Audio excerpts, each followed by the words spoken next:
Even if you're a political reporter, I'm sure Kuntusatit, you'll still be confused over so many draft laws, so many proposed bills, so many cabinet resolutions. cabinet resolutions. I don't know how you, the normal citizen, can follow all this, but even we sitting on the news desk every day would have to very carefully put one bill, on the table and then another and another, and trying to figure them out. You're actually right. I'm confused every day, and I have to keep updating myself every day on what they are talking about. For example, today they'll talk about constitution amendments, Yes. and today we have a draft by the Pheu Thai Party along with other coalition partners that being finalized.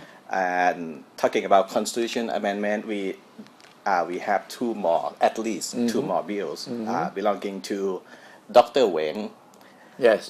who's a red shirt leader, and we have another bill, believe it or not, by the red shirt people. So these are not the same ones. Not the same one, Dr. Weng. I thought they were talking to each other.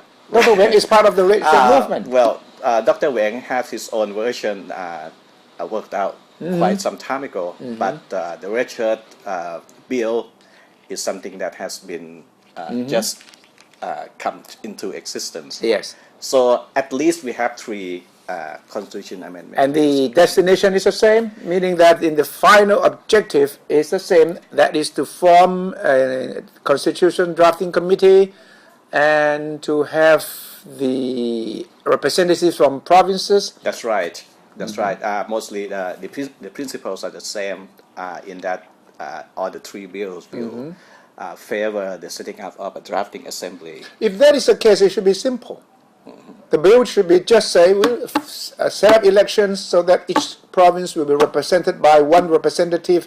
They will then draft the new constitution. Yes, it should be simple. If all the three bills are proposed at the same time, Parliament can gather them up and consider it as a one package. But what we have been reading about is that the government or red shirt people or Pheu Thai Party members want certain changes to the constitution. If they know beforehand what changes they want, how can you have elected assembly, being told that these are the changes we would like you to consider? Well, that is some of the discrepancy of this the whole process. Yeah. On one hand, the Pheu Thai Party is telling the public that it has some ideas as to what to do with this current charter. And on the other hand, they say that this should be free, should be democratic. Should stay away from the whole process, so that it would be constitution by the people for the people. So it's sort of a contradictory at the moment.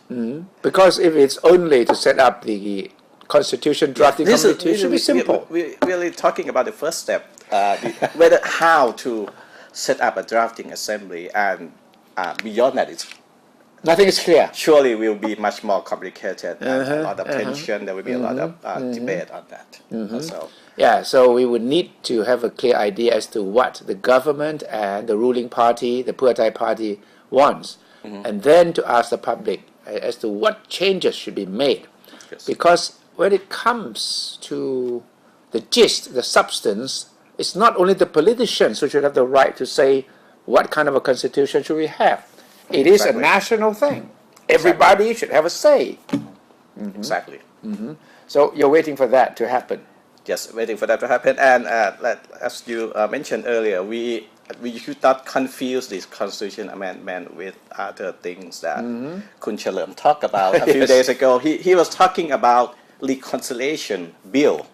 It's not the charter amendment bill, so to speak. It is a separate one. Separate one, Yes. and he claimed that he was the only one who drafted it. So nobody else knows about it. Know about the content, and it should be ready for parliamentary deliberation within this year. Well, it is called National Reconciliation Bill. In fact, it is nothing but an amnesty bill. Right. The whole objective is to give amnesty to people affected, since the coup. And a lot of people suspect that, the whole idea is for Kun Thaksin to get the amnesty. Yes, that's the point for everyone to watch is whether how the bill by Kun Chalerm will affect Kun Thaksin Shinawatra. And if you're not confused enough, I can tell you that in the cabinet meeting tomorrow, there will be a new proposal to set up a new committee for the flood. Right. It is going to be a new body. It's nothing to do with the committee headed by Dr. Virapong or the other one headed by the Prime Minister at the moment. They're called strategic committees, right? They were supposed to be the big ones. The two committees were supposed to solve the whole problem of flood. But I hear that there is a new committee, the so-called single command committee that will be proposed to the cabinet tomorrow, headed by the Prime Minister. You know, I have to do my homework on that. I mean, this committee will be supervising the whole everything else. Everything else. And I don't know whether all these existing committees will be abolished after this super body is going to be appointed, on the grounds that there need to be one single command in tackling the flood situation, and that when you need action, when you need a decision, it should have only one body that makes it. So I don't know what the cabinet is for if the cabinet is not a single command thing. The Prime Minister is there.